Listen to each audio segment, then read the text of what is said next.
Bismillahirrahmanirrahim. Assalamualaikum warahmatullahi wabarakatuh.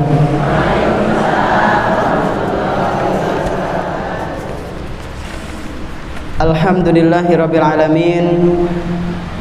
Wassalatu wassalamu ala Rasulillahi al-amin wa ala alihi wa ashabihi wa man tabi'ahum bi ihsanin ila yaumiddin. Asyhadu an la ilaha illallah wahdahu la syarika lah wa asyhadu anna Muhammadan abduhu wa rasuluhu la nabiyya ba'dah. Alhamdulillah, segala puji hanya milik Allah Subhanahu wa taala, di mana Dia telah memberikan kepada kita semuanya nikmat yang begitu banyak. Dan di antara kenikmatan-kenikmatan yang telah Allah Subhanahu wa taala berikan kepada kita semuanya, yaitu berupa nikmat iman, nikmat Islam, nikmat sehat, nikmat kita bisa kembali berkumpul menghadiri majelis taklim di salah satu rumah-rumah Allah Subhanahu wa taala yang kita cintai ini. Kita berharap kepada Allah Subhanahu wa taala, semoga apa yang kita pelajari pada pagi yang berbahagia kali ini bisa kita amalkan dalam kehidupan sehari-hari, bisa kita tularkan, kita ajarkan kepada orang-orang yang ada di sekitar kita, sehingga dengan demikian bisa menjadi bekal amal soleh kita kelak ketika berjumpa dengan Allah Subhanahu wa taala di hari akhir nanti. Allahumma amin.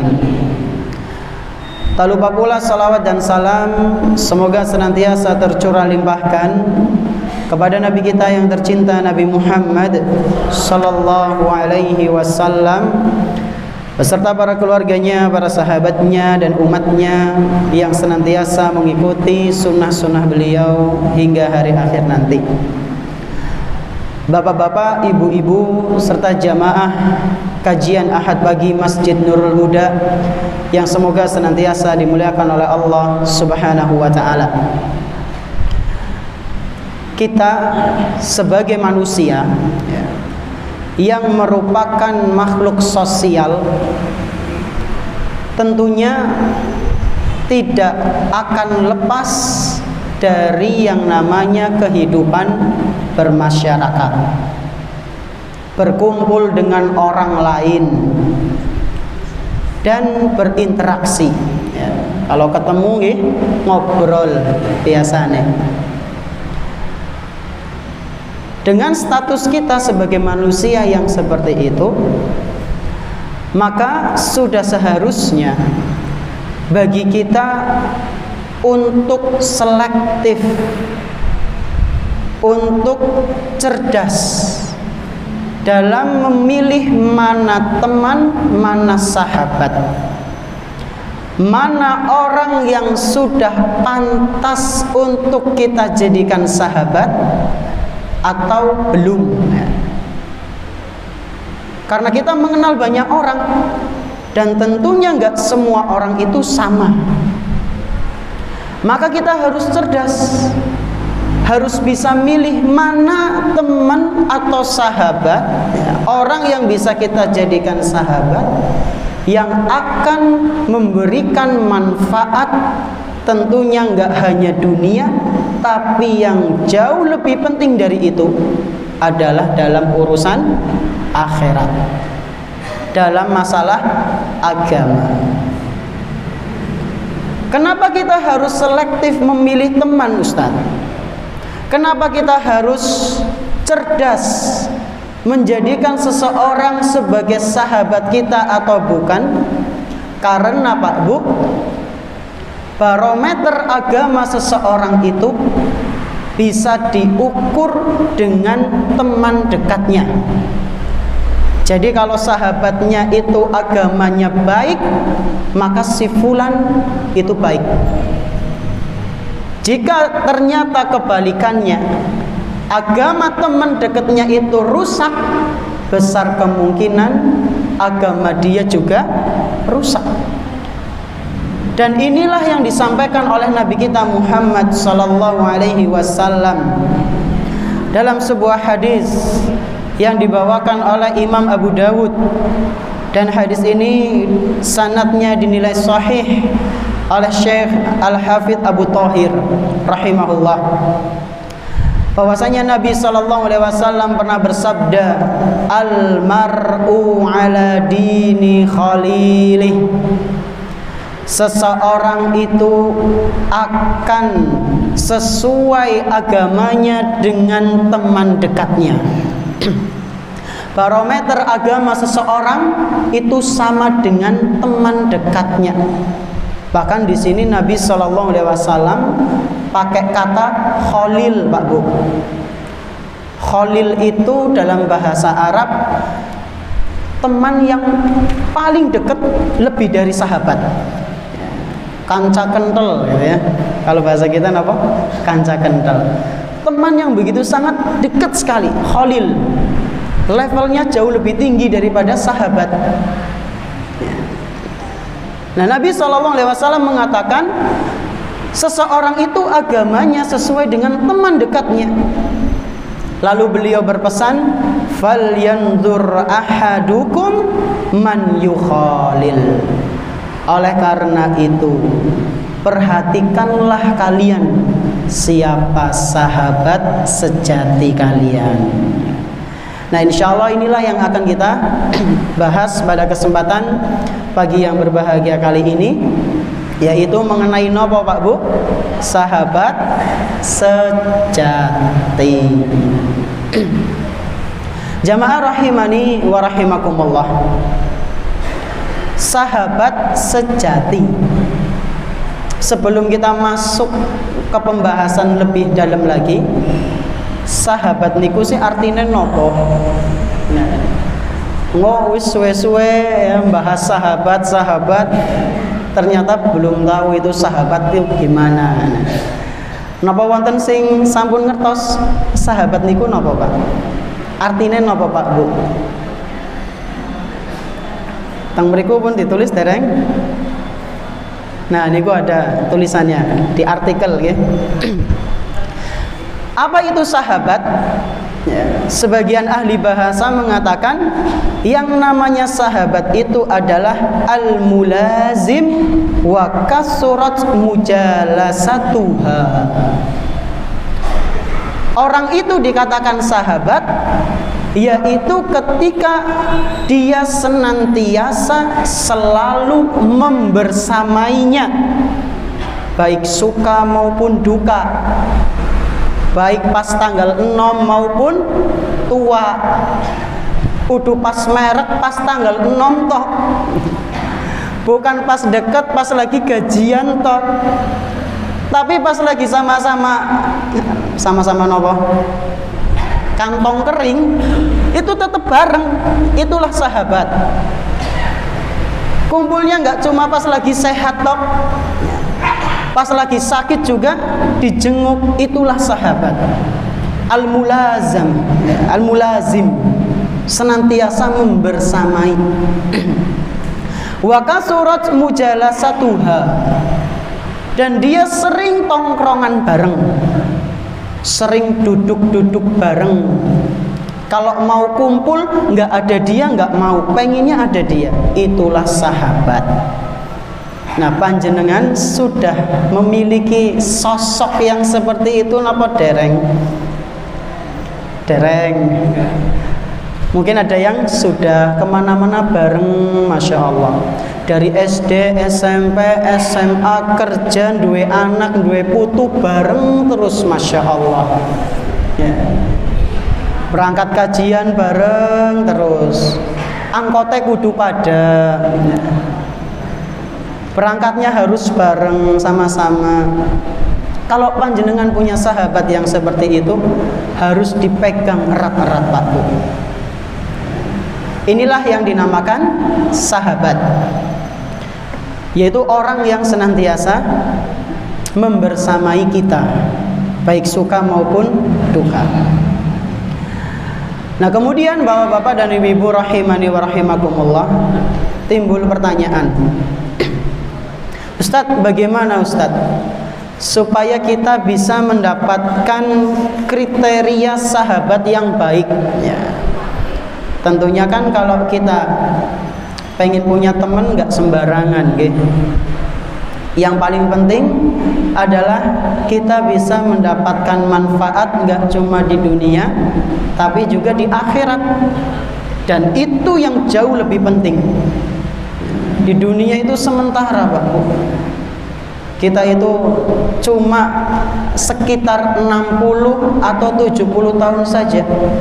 A'maru ummati baina sitina ila sab'in. Kata Nabi, umatku itu umurnya sekitar 60 sampai 70 tahun saja.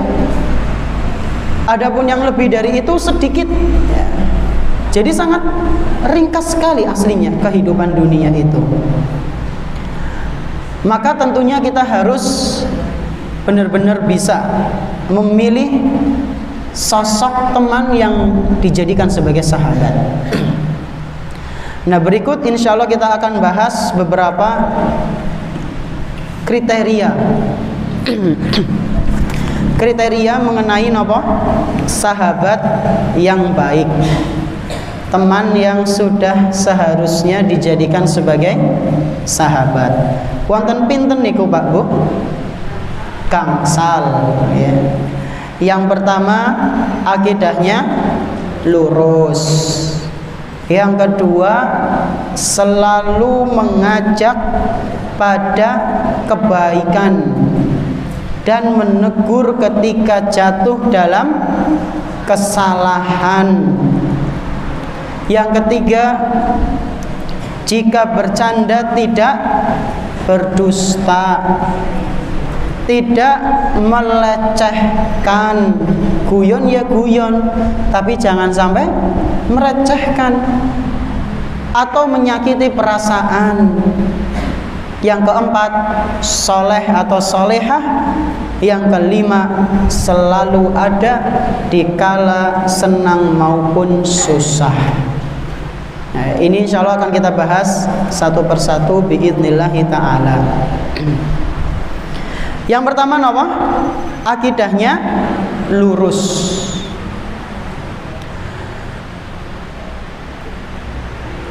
Sahabat yang akidahnya lurus itu adalah sahabat yang sudah seharusnya kita pegang erat-erat. Dan itulah kriteria yang paling utama yang harus kita cari. Sosok teman, ya, sosok sahabat yang sudah seharusnya kita jadikan sebagai pendamping kita dalam menjalani kehidupan sehari-hari, dalam mengingatkan kebaikan ataupun dalam menegur ketika kita jatuh dalam kesalahan, adalah yang akidahnya apa Pak Bu? Lurus. Akidah lurus itu sih bagaimana Ustaz? Ya diantaranya dia itu seorang muslim. Panjenengan kalau bisa punya sahabat itu orang yang agamanya Islam Pak Bu. Ya. Nuwun sewu, jangan yang non Islam. Ustaz, berarti orang oli kancanan? Ya boleh, nggak apa-apa. Teman sama sahabat itu beda. Panjenengan berteman dengan non Muslim, kalau ternyata panjenengan tidak terpengaruh ya nggak apa-apa. Justru kalau bisa panjenengan yang mempengaruhi, ngasih warna. Karena seseorang itu kalau nggak mewarnai ya diwarnai. Maka sebisa mungkin jadikan teman non muslim, sahabat itu yang muslim berakidah lurus. Kemudian sahabat itu juga memiliki keyakinan bahwasanya agama yang diridhoi oleh Allah itu cuma Islam. Sebisa mungkin kita punya sahabat yang akidahnya lurus, meyakini semua agama itu, meyakini bahwasanya agama itu yang diridhoi hanyalah Islam. Jangan sampai kita memiliki sahabat kok memiliki akidah yang menyatakan semua agama itu sama. Keliru, Pak. Ya, keliru. Agama yang diridhoi oleh Allah itu hanyalah Islam. Innad dina indallahil Islam. Sesungguhnya agama yang diridhoi oleh Allah itu cuma Islam. Yang namanya diridhoi berarti ya udah diterima sama Allah. Ini. Kemudian contoh akidah yang lurus. Sahabat yang mereka meyakini bahwasanya Al-Quran itu adalah firman Allah, meyakini pula bahwasanya para sahabat Nabi, istri-istri Nabi, mereka adalah orang-orang yang masuk surga. Karena ada sebagian orang ngakunya muslim tapi meyakini para sahabat, istri-istri Nabi itu di neraka, Pak Bu. Maka hati-hati panjenengan. Jangan sampai punya sahabat kok berakidah seperti itu. Jangan sampai. Masa tampilannya muslim mengatakan Aisyah di neraka, mengatakan Khadijah di neraka, Abu Bakar di neraka, naudzubillah. Nabi SAW tidak mengatakan seperti itu. Nabi mengatakan Abu Bakar fil jannah, Umar fil jannah, Utsman fil jannah, Ali fil jannah. Ya, itu mereka semua di surga. Aisyah radhiyallahu anha juga di surga, Khadijah radhiyallahu anha juga di surga. Kok ada sekelompok yang ngaku muslim mengatakan orang-orang itu di neraka? Hati-hati. Maka orang yang seperti ini kalau panjenengan sudah tahu, jangan dijadikan sahabat ya, karena sangat bertentangan dengan akidah Ahlussunnah wal Jamaah. Kemudian yang berikutnya adalah di antara bentuk akidah yang lurus, meyakini bahwasanya Allah Subhanahu wa taala berada di atas, ya, di atas arsy. Ar-Rahmanu 'alal 'arsyistawa. Sesungguhnya Allah Subhanahu wa taala yang Maha Pengasih itu berada di atas arsy. Ini kriteria yang pertama, bahwasanya sahabat sejati yang sudah seharusnya kita jadikan sebagai teman yang kental, teman yang dekat dalam kehidupan kita adalah yang memiliki akidah lurus. Ini yang paling utama. Memang kenapa Ustadz kalau kita menjadikan sahabat kita, menjadikan orang sebagai sahabat kita dan dia termasuk orang-orang yang non muslim, resikonya berat, resikonya besar, Pak Bu.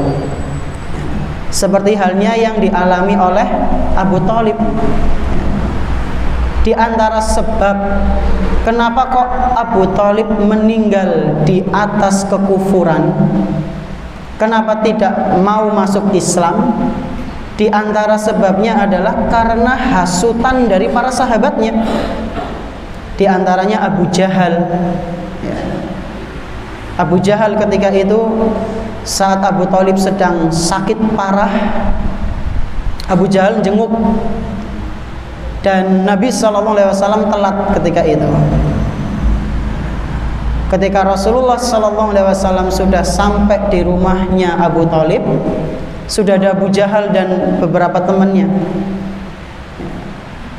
Maka ketika Nabi SAW mengajak Abu Thalib untuk masuk Islam, temannya ini Abu Jahal ngompor-ngomporin gembosi, atarghabu an millati Abdul Muthalib.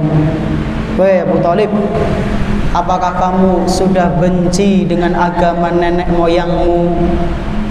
Apakah kamu sudah enggak mau dengan agama yang dulu kamu itu berada di dalamnya. Ya, digembosi sama sahabatnya, dan akhirnya Abu Thalib pun meninggal di atas kekufuran. Hati-hati makanya ketika kita mencari sosok sahabat. Ini yang pertama, memiliki akidah yang lurus. Kemudian yang kedua, yaitu apa Pak Bu?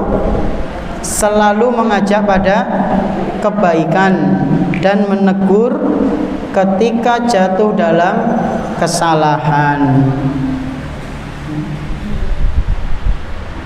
Mengapa kita harus memiliki sahabat yang selalu mengajak kepada kebaikan dan selalu menegur ketika kita melakukan kesalahan?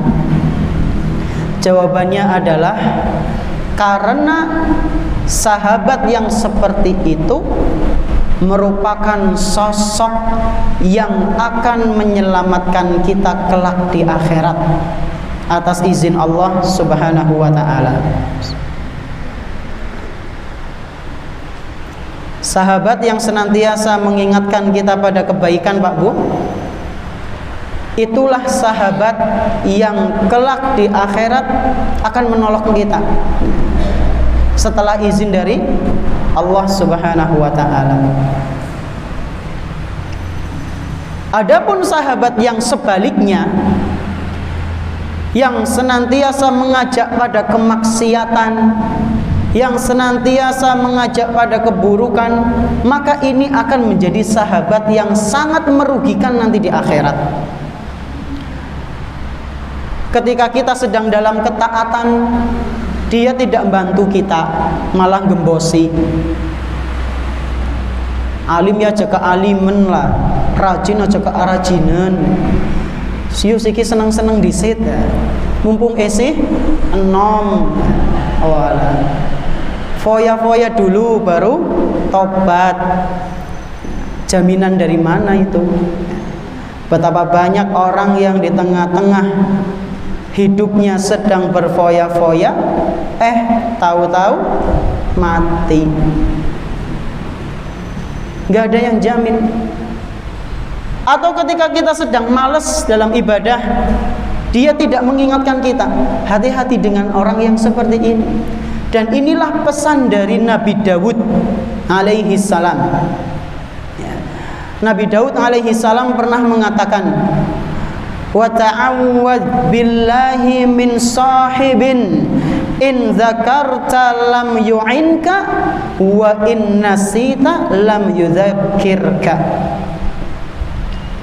Berlindunglah kepada Allah Subhanahu wa ta'ala dari seorang teman yang apabila engkau dalam ketaatan, dia tidak membantumu. Lagi pengen infak masjid, infak pembangunan pondok pesantren, temennya bilang, "Wong apa lah?" Ujung-ujungnya kok ora salat neng kana. Anu adoh mending nggo tumbas jajan bae. Nah, yang seperti ini nih kadang ya. Mau berbuat kebaikan malah digembosi suruh jangan. Nggo ngapalah ngaji. Anu wis tua mbok. Paling yang ngaji ngisuke kelalen. Padahal dia mau berangkat ngaji tapi digembosi, enggak usah lah. Udah tua, udah sepuh. Justru sing wis tua, sing wis sepuh niku yang butuh ngaji buat bekal. Yeah. Yang sudah usianya berlanjut. Dan ketika ada orang yang sudah usianya lanjut kok ngaji, yang muda-muda ya juga jangan sampai kalah. Izin harusnya malu.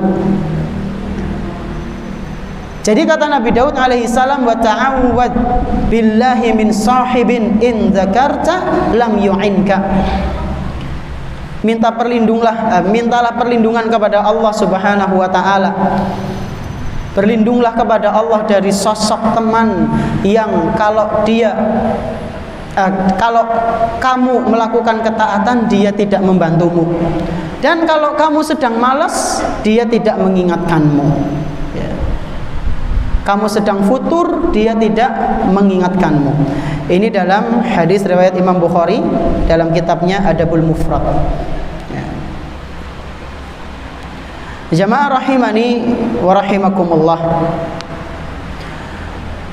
Inilah kriteria yang kedua. Carilah sahabat yang senantiasa mengingatkan kita pada kebaikan dan menegur kita ketika dalam kesalahan. Menegur kita dalam kesalahan. Dan kalau kita sudah memiliki sahabat yang baik, Pak Bu, sahabat yang senantiasa mengingatkan kita pada kebaikan, maka pegang erat-erat, jangan sampai dilepas. Dan inilah pesan Imam Syafi'i rahimahullahu ta'ala. Beliau itu mengatakan, idza kana laka shadiqun yu'inuka 'ala ta'ah fashudda yadaika bihi. Apabila panjenengan memiliki sahabat yang senantiasa membantu panjenengan untuk melaksanakan ketaatan, maka peganglah erat-erat dia, jagalah dia dengan sebaik mungkin. Memang kenapa? Kata Imam Syafi'i, fa inna ittikhadhas sadiqi sa'bun wa mufaraqatuhu sahlun. Karena mencari sahabat itu adalah sesuatu yang susah, sementara berpisah dengan sahabat itu sesuatu yang mudah. Mencari sahabat niku susah atau gampang, Pak Bu? Susah, ya. Kadang kita percayai dia sahabat kita, ternyata berkhianat. Kadang kita ngasih amanah ke dia, ternyata dia menyelisihi amanah kita. Susah nyari sahabat yang benar-benar bisa ngerti keadaan kita. Demikian pula dengan kita, kadang kita juga susah untuk menjadi sahabat orang lain, karena watak kita yang mungkin penuh dengan kekurangan. Jadi benar kata beliau rahimahullah, nyari sahabat sejati itu susah, sementara berpisah dengan sahabat itu sangat mudah. Panjenengan khianati sahabat panjenengan, wis ngisuk pisah. Panjenengan mengecewakan sahabat panjenengan, bisa jadi pisah besoknya. Sangat mudah berpisah dengan seorang teman. Maka kalau kita sudah punya sahabat yang benar-benar mengajak kita pada kebaikan, jaga dengan sebaik mungkin. Ya. Kalaupun ada kesalahan-kesalahan yang wajar sebagai manusia, maka kasihlah uzur kepada dia. Dan jamaah rahimani wa rahimakumullah, yang namanya kekeliruan, ya, yang namanya kesalahan, itu biasanya kita kan melihatnya hal-hal yang haram dikerjakan, gitu nggih. Berarti sahabat itu yang kalau misalnya kita melakukan perbuatan haram, perbuatan terlarang, dia menegur kita, Ustaz. Ya, itu salah satunya. Dan kita terkadang luput dengan kekeliruan yang ada di dalam ketaatan. Dosi kepriwe? Melakukan ketaatan kok tapi keliru. Melakukan amal soleh kok tapi keliru. Ya. Ada, Pak Bu. Contohnya apa, Ustaz? Contohnya ketika dia mengamalkan ibadah sunnah tapi meninggalkan yang wajib. Kalau panjenengan punya teman menegur panjenengan, sunnahnya itu dikerjakan, wajibnya jangan sampai ketinggalan, ya. Maka pegang sahabat itu, jaga. Dia telah menegur kita dari kesalahan. Tarawih, Masya Allah, berisya ngasih jam 3, subuh turu. Nah, ini keliru. Ngajinya Masya Allah dari isya sampai jam 2, subuh kelewat. Nah, Padahal subuh niku wajib. Ya. Kalau panjenengan punya teman menegur panjenengan ngaji, masya Allah bagus, tapi jangan sampai meninggalkan yang wajib. Maka panjenengan harus jaga, bener, dia itu bener, nggak salah. Karena sholat itu wajib, ngaji itu sunnah muakkadah. Ya. Bahkan ada yang mengatakan fardu kifayah. Belajar itu bisa fardu kifayah, bisa wajib ain. Fardu kifayah itu ketika membahas tentang hal-hal yang bercabang. Fardu ain ketika membahas ilmu-ilmu yang pokok. Tata cara sholat, ya, aja ngasih orang ngerti. Wudu, akidah, ya. Bagaimana cara kita beriman kepada Allah itu wajib bagi setiap muslim. Talabul ilmi faridatun ala kulli muslim. Penuntut ilmu itu wajib, setiap orang itu wajib untuk menuntut ilmu. Tapi ada juga yang fardu kifayah. Kalau ada yang ngaji sudah, yang lain enggak apa-apa. Ya, ini sebagian para ulama mengatakan seperti itu, sebagaimana yang disampaikan oleh Syekh Muhammad bin Shalih Al-Utsaimin. Intinya yang kita ambil adalah jangan sampai kita meninggalkan yang wajib karena tersibukkan oleh yang sunnah. Kalau ada teman kita menegur, jangan tinggalkan yang wajib. Yang sunnah juga jangan, tapi jangan sampai ditinggalkan yang wajib. Maka kita harus menjaganya. Kemudian contoh lain, seperti halnya over dalam ibadah, ya. Sampai melupakan hak dirinya dan juga hak keluarganya. Dan ini pernah kejadian di zamannya Nabi SAW. Jadi ada sahabat Nabi yang bernama Abu Darda. Namanya sinten Pak Bu? Abu Darda. Abu Darda ini terkenal sahabat yang sangat zuhud. Tapi pernah beliau keliru dalam menerapkan kezuhudannya. Zuhud niku napa nggih? Ya ringkasnya udah nggak peduli dengan dunia lah. Ya. Olin dunia, orang olin dunia, ya semua orang dipikir. Ya. Jadi benar-benar nggak mikirin masalah dunia.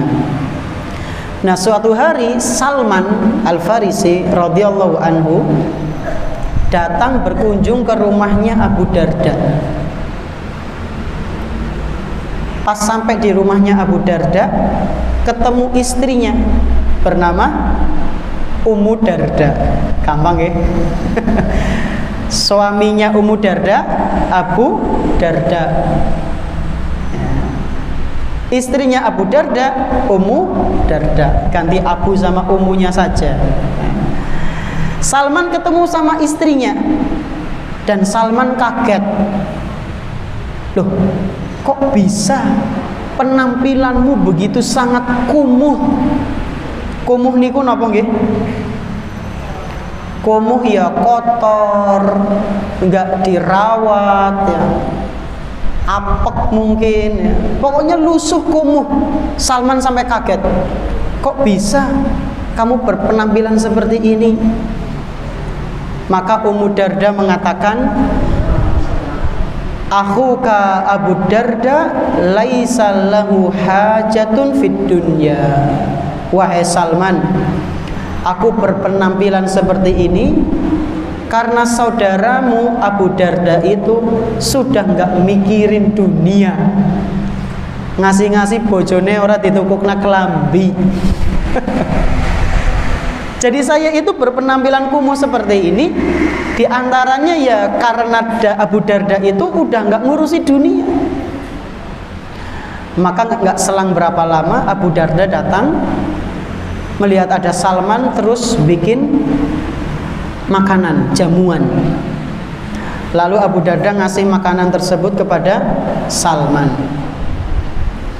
Pas sudah dihidangkan makanan, Salman kemudian mengajak kepada Abu Darda, ayo kita makan. Abu Darda jawab, enggak, saya lagi puasa.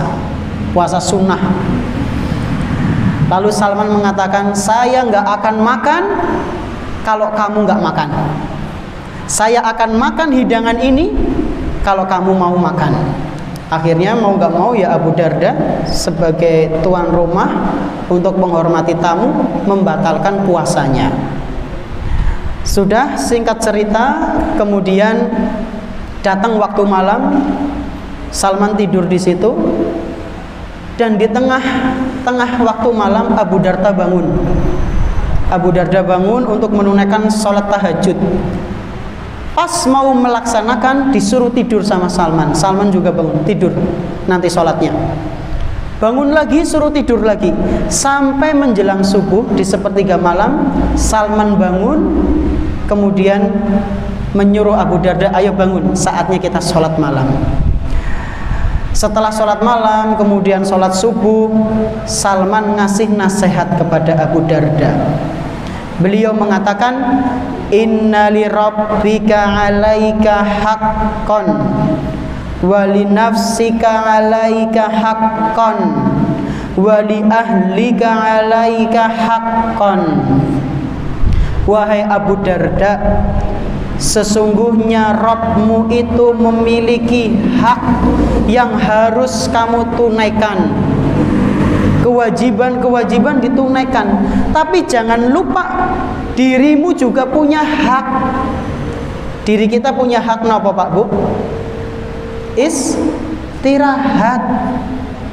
Kalau sudah capek ya sudah istirahat, jangan dipaksa.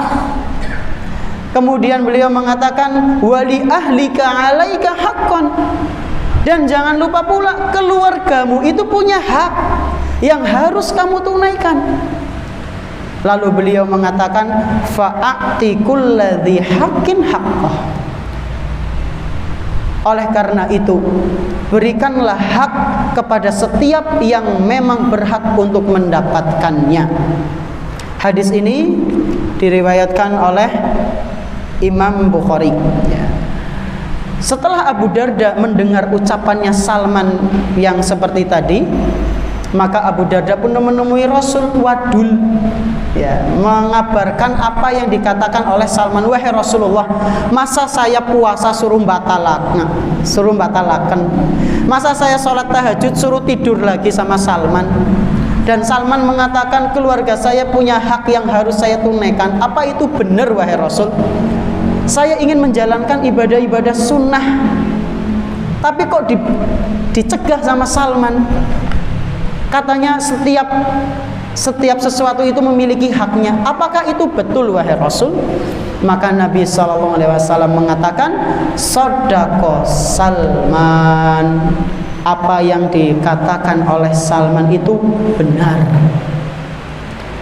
Dari kisah ini Pak Bu, kita ambil pelajaran bahwasanya beribadah kepada Allah Subhanahu wa taala itu harus tetap memperhatikan hak-hak yang lain, hak tubuh kita, hak orang lain, keluarga kita, itu juga harus diperhatikan. Masya Allah, turun hujan. Allahumma sayyiban nafi'an. Jadi kalau misalnya kita menjalankan ibadah sunnah, jangan terlalu over dalam tanda kutip. Kita itu memiliki hak yang lain. Tunaikan ibadah-ibadah sunnah, tunaikan sholat sunnah, puasa sunnah, tapi jangan dipaksa.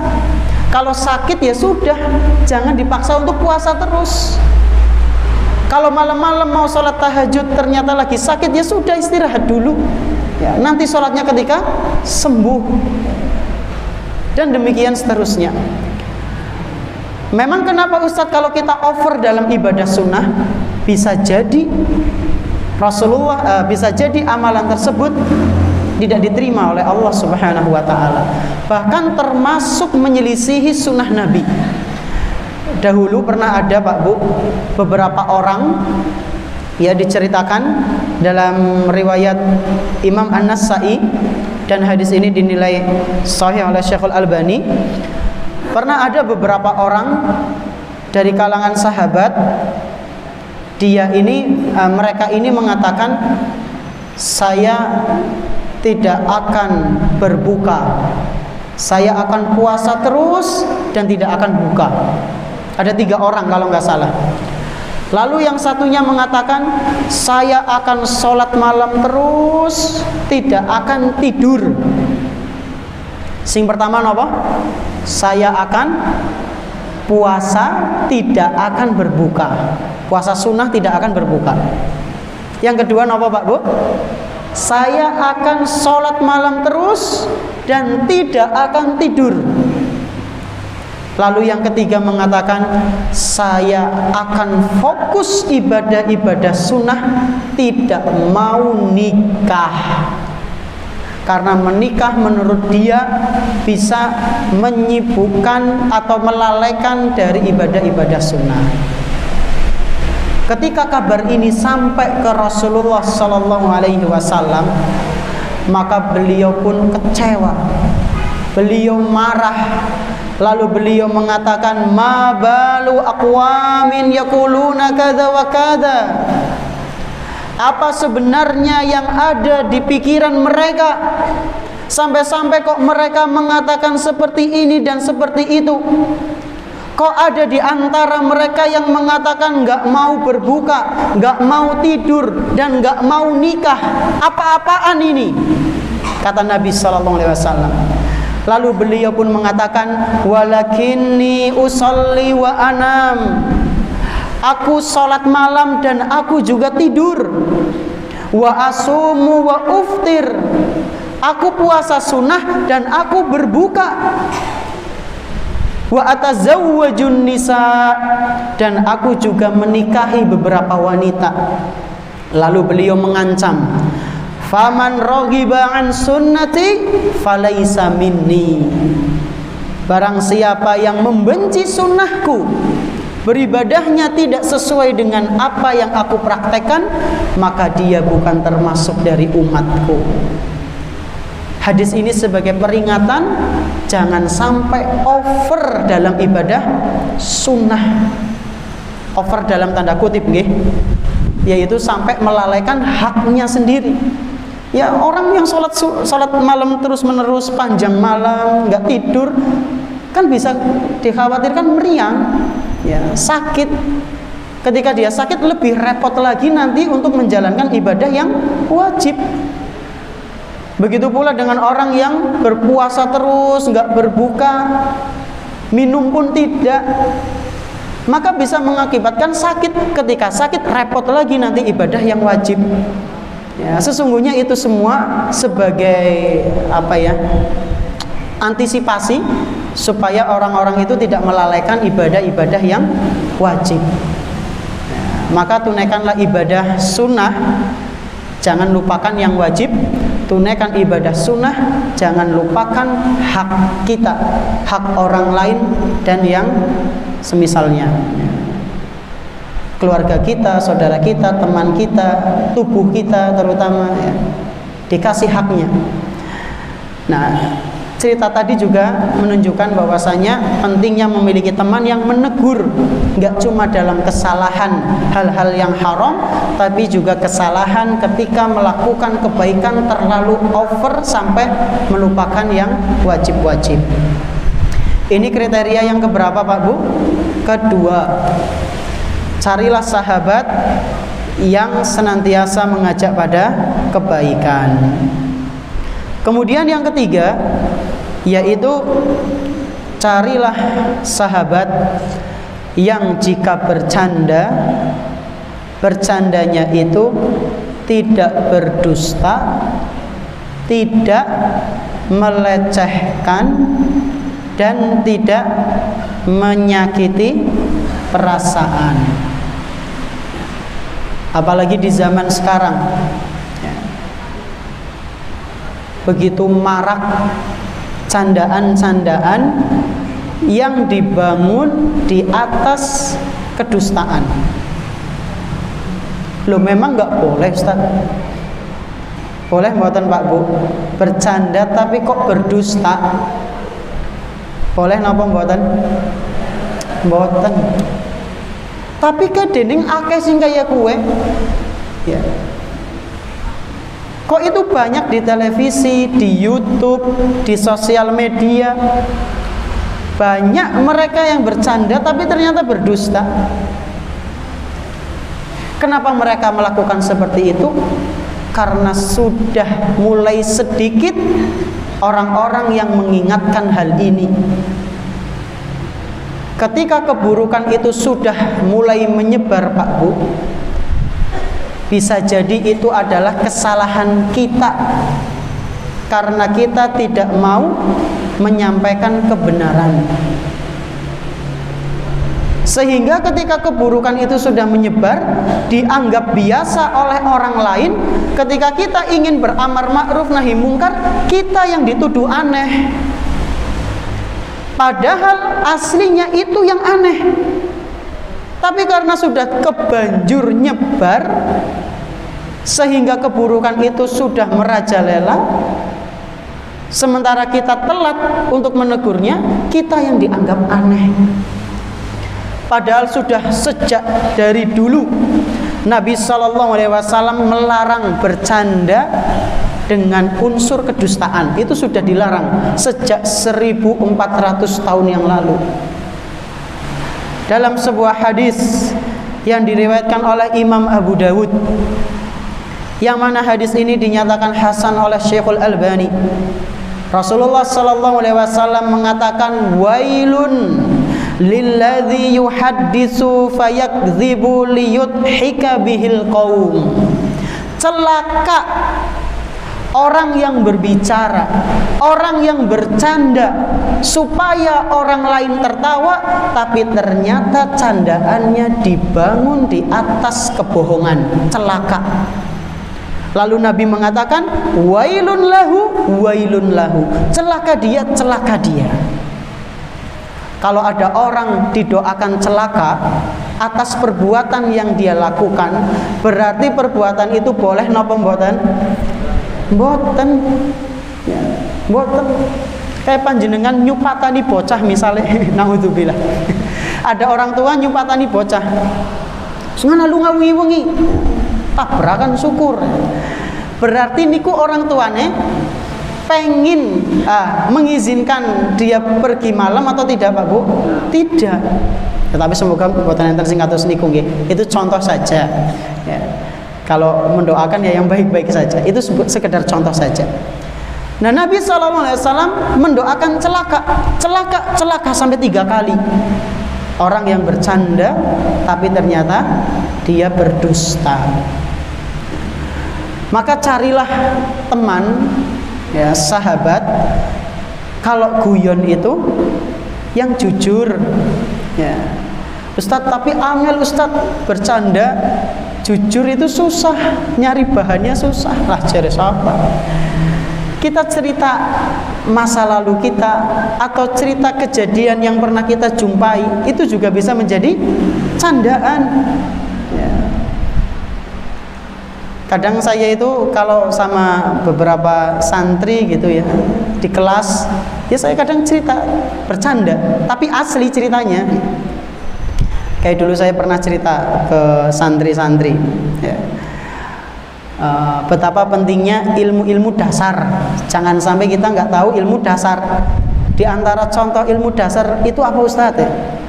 Ya saya bilang, ya contohnya kita tahu Iqra, ya, alif, ba, ta, sa. Jangan sampai ketika ngelamar anak perempuan, ya, terus ditanya sama orang tuanya, suruh bedakan antara ta sama sa, kok nggak bisa gitu, ngisin-ngisin. Nah, ditanya Iqra itu sampai berapa, nggak tahu, ya.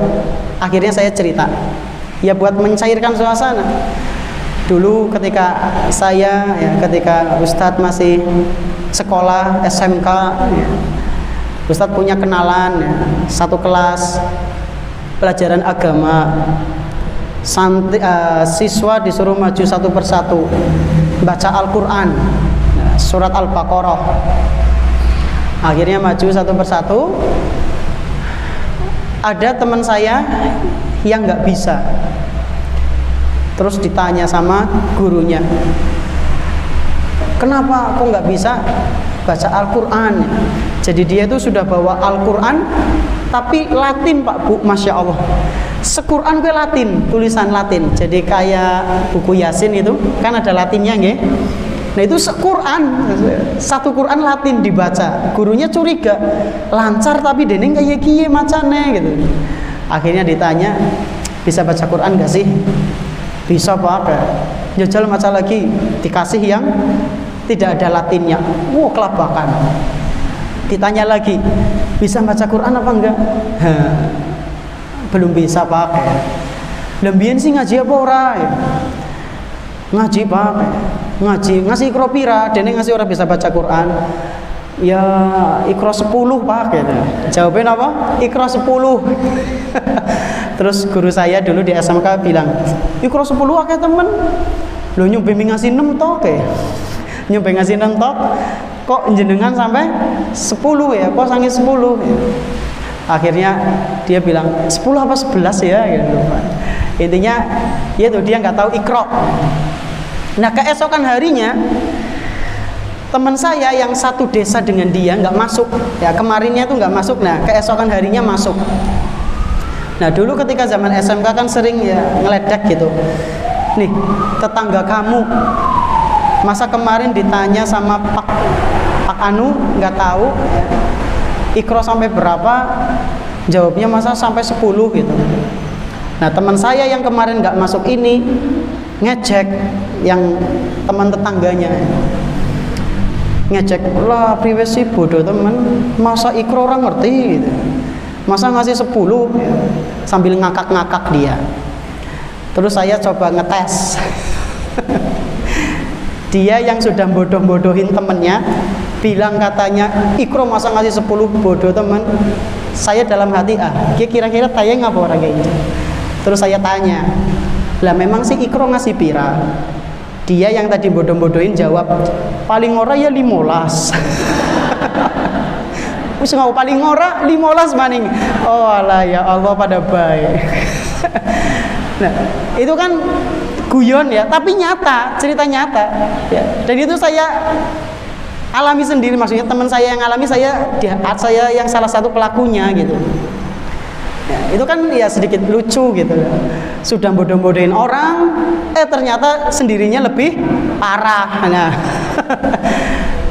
bercanda yang seperti itu ya nggak apa-apa, sepenting kita nggak nyebutkan namanya ya, sebagai pelajaran saja. Pelajarannya apa ya, pentingnya ilmu-ilmu dasar ya, pentingnya ilmu-ilmu dasar. Jangan sampai nggak tahu ikhfa, idhar, idgham ya. Jangan sampai nggak tahu. Nah bercanda boleh tapi jujur ya. Atau menceritakan pengalaman pribadi tanpa menyebutkan nama kita, itu juga nggak apa-apa, sing lucu-lucu gitu, untuk mencairkan suasana ya, supaya nggak terlalu tegang ya. Bukan berarti kita dilarang untuk bercanda, boleh, yang penting jangan keseringan dan harus jujur. Ini kriteria yang ketiga. Carilah sahabat yang kalau bercanda jangan suka berdusta, jangan melecehkan, dan jangan sampai menyakiti perasaan. Kemudian yang keempat adalah sahabat yang soleh atau solehah. Manfaatnya bisa kita dapatkan di dunia maupun di akhirat Pak Bu. Sahabat yang soleh maupun solehah. Kalau di dunia ya, itu pernah diceritakan Ibnul Mubarak itu terkenal orang yang sangat kaya, dan dia pernah dikunjungi oleh sahabat-sahabatnya. Lalu Ibnul Mubarak mengajak mereka jalan-jalan. Tapi sebelum jalan-jalan, Ibnul Mubarak ngasih syarat ya, uang kalian semua sini kumpulkan ke saya, disimpan. Terus diajak jalan-jalan, dibelikan apa yang mereka inginkan.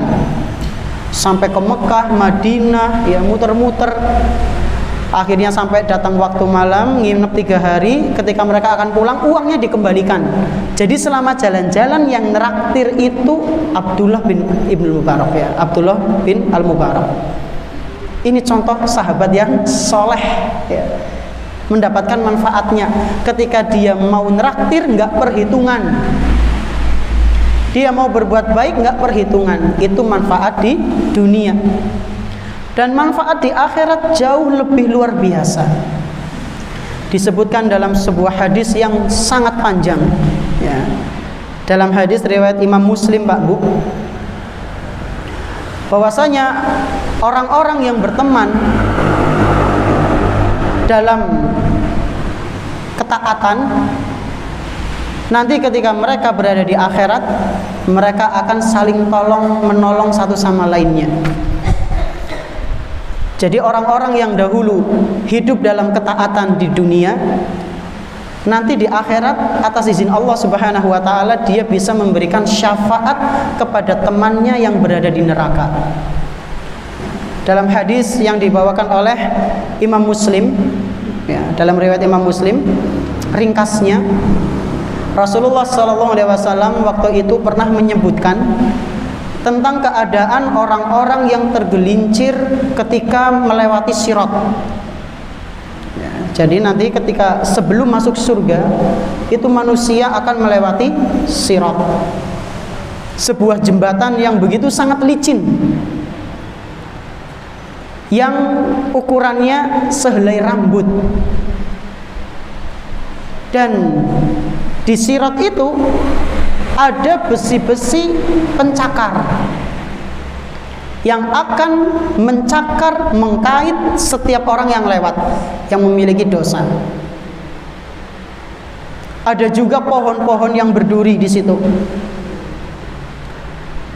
Dan di antara mereka kaum muslimin ada yang terjatuh, ada yang jalannya merangkak, ya, ada yang berangkang, ada yang secepat kilat, secepat kedipan mata, ya. Ada yang selamat, ada yang masuk ke dalam neraka, ya.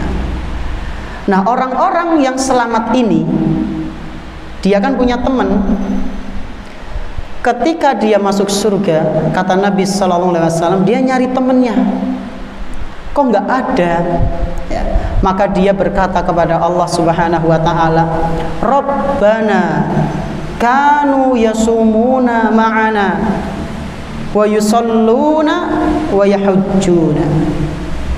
Wahai Rabb kami, teman-teman kami yang dulu sholat bersama kami, puasa bersama kami, haji bersama kami, ngaji bersama kami, kok nggak ada di surga ya Allah? Mana mereka? Kok saya nggak menemukan? Maka Allah menjawab, akhriju man araftum. Mereka ada di neraka, kalian keluarkan mereka, orang-orang yang kalian kenal. Jadi Allah Subhanahu wa taala nyuruh orang beriman yang sudah di surga, Pak Bu, untuk ngambil sahabatnya yang tergelincir di sirat masuk ke dalam neraka.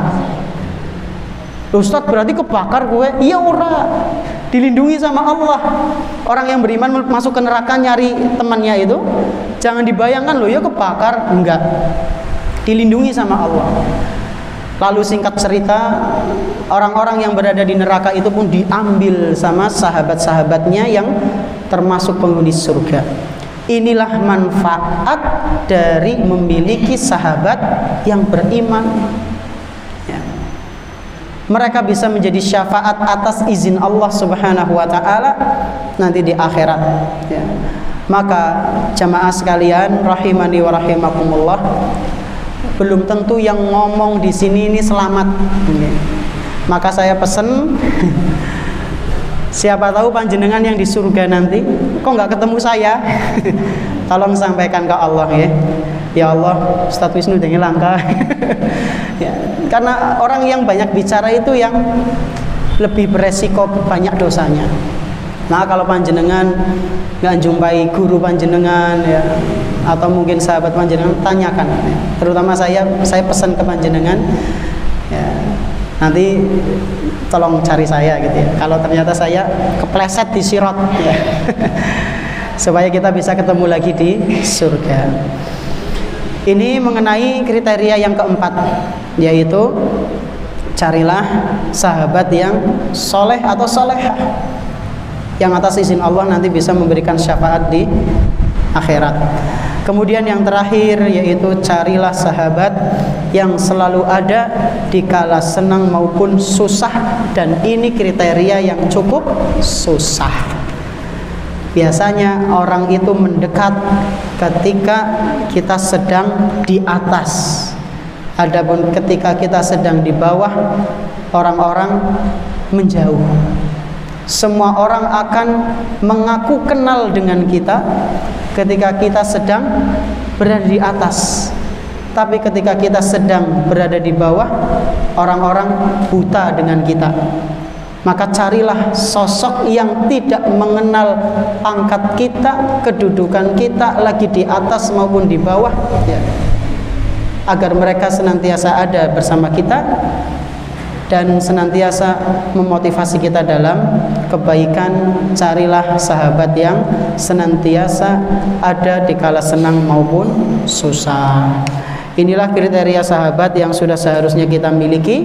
Ada 5, yaitu akidahnya lurus, selalu mengajak pada kebaikan, terus jika bercanda tidak berdusta, dan soleh atau solehah. Yang terakhir, selalu ada di kala senang maupun susah. Nonton pertanyaan? Sekedar.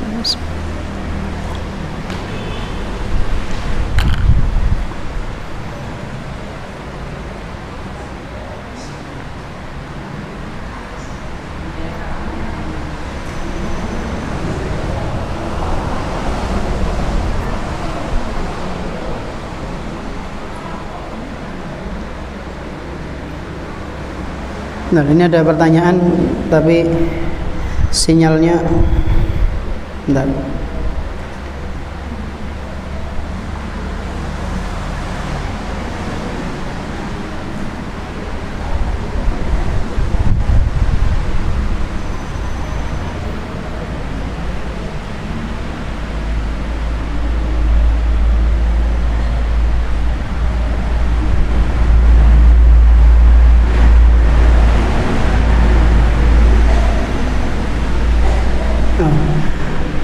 Bismillah.